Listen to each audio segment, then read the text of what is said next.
Good morning everyone. Ako na po ni. So today is December 18, 2024 and for this video guys, I would like to discuss to you ang ating mga contract verification requirements for Polo or MWO Dubai as of December 2024.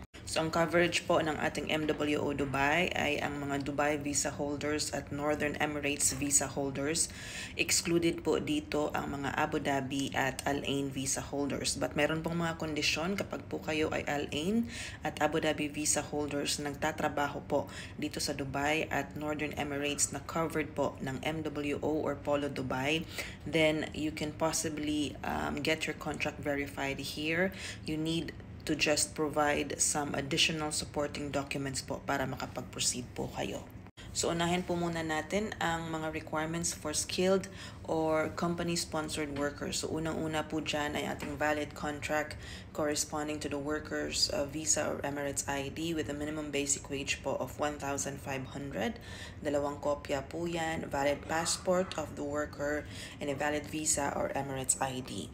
Meron din pong mga case, mga sitwasyon na kailangan niyo pong tandaan na nakasaad sa requirements na ito. Una, kapag po mayroong mga discrepancy sa inyong mga job titles between your contracts and your visa or Emirates ID. So kung magkaiba po ang posisyon na nakalagay po sa inyong mga kontrata compared sa inyong mga visa or Emirates ID. So nangangailangan po kayong mag-submit ng company explanation letter or a certificate of employment confirming your actual work. Pangalawa naman po, if in case may mga discrepancy naman sa mga company names na naka-indicate sa inyong mga kontrata or sa inyong mga visa at Emirates ID, ito po kung nagpalit po ng mga pangalan ang inyong mga kumpanya but with the same trade license number. So just like, ano lang po siya, change name lamang po ng inyong mga kumpanya but with the same license number, kailangan niyo pong mag-submit ng relationship between the companies reflected in the documents, okay? Such as an old and new trade licenses with the same license number, a memorandum of incorporation, or a change of name and an explanation letter from the employer. So sa mga nabanggit na mga documents, you can just choose one para ma-submit as a supporting documents kung kayo po ay nandyan sa mga sitwasyon na pong iyan. Now, ito po yung pinakamahalagang pagbabago na nabanggit ko. Last, I think, Feb or March of 2024, binago nila po ito. Kapag po kayo ay may mga basic salary na below 1,500 dirhams, kayo po ay nire-require to have your contract amended to reflect a basic wage of at least 1,500 dirhams, which is the prescribed minimum basic wage. Now, hindi ko po ito alam kung posible sa inyong mga kumpanya na magpaamyenda ng kontrata. Labor contract amendment is possible po kasi ginagawa po namin yan sa aming mga companies. But again, it required cost, no? So, it's either ipaamyendahan nyo po yan sa inyong kumpanya kung posible.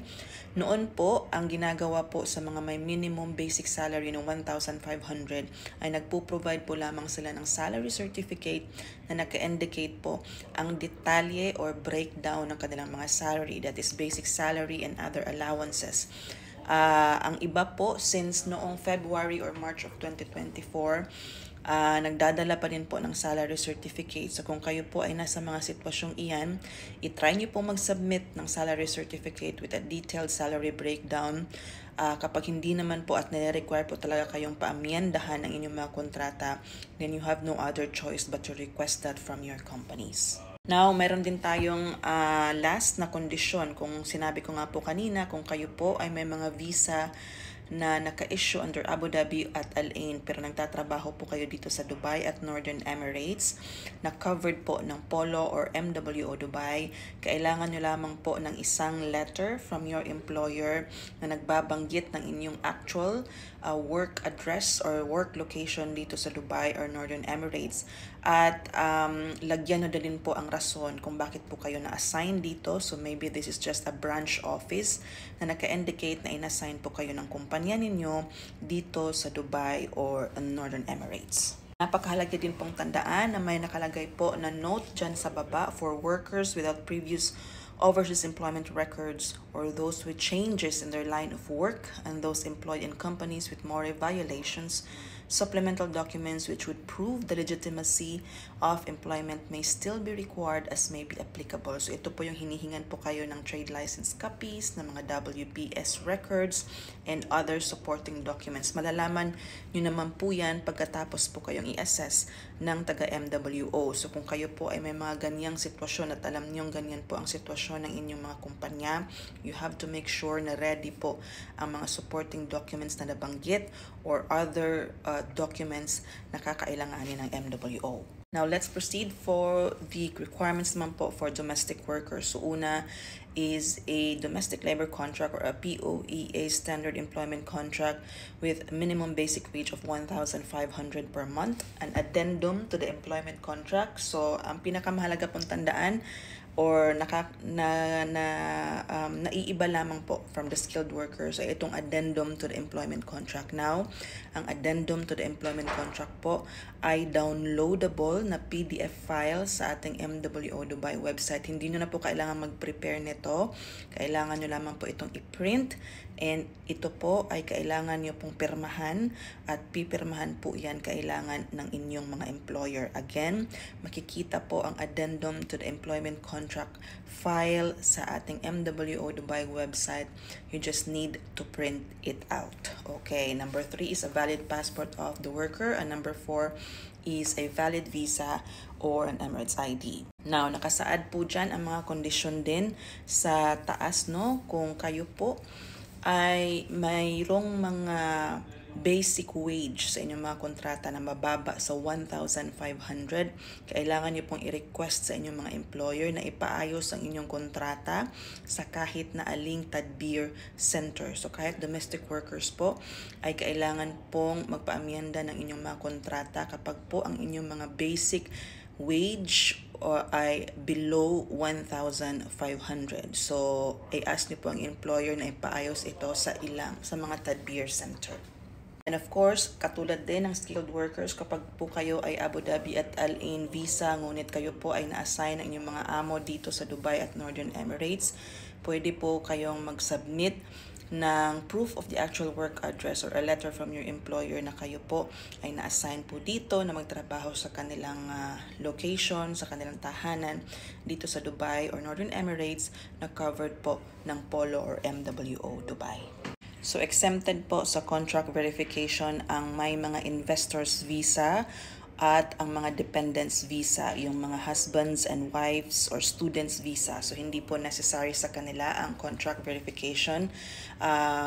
So hindi na po kailangan pong magpa-verify ng kontrata yung mga kababayan po natin na under sa mga visa na ito.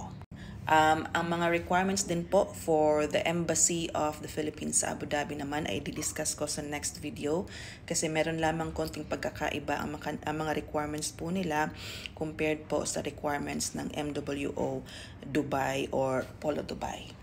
At ipaalala ko lang po na ang mga checklist na ito or ang mga listahan ng requirements na ito ay available po sa ating MWO Dubai website at sa kanilang MWO Facebook page. So ilalagay ko po dito yung link ng ating MWO Dubai website at ipa-flash ko din po dito ang kanilang MWO Facebook page para po sa inyong reference. So yun lamang po. If meron po kayong mga katanungan, mga clarifications na kailangan, comment down below at atin po yung sasagutin. So yun lamang po. God bless everybody.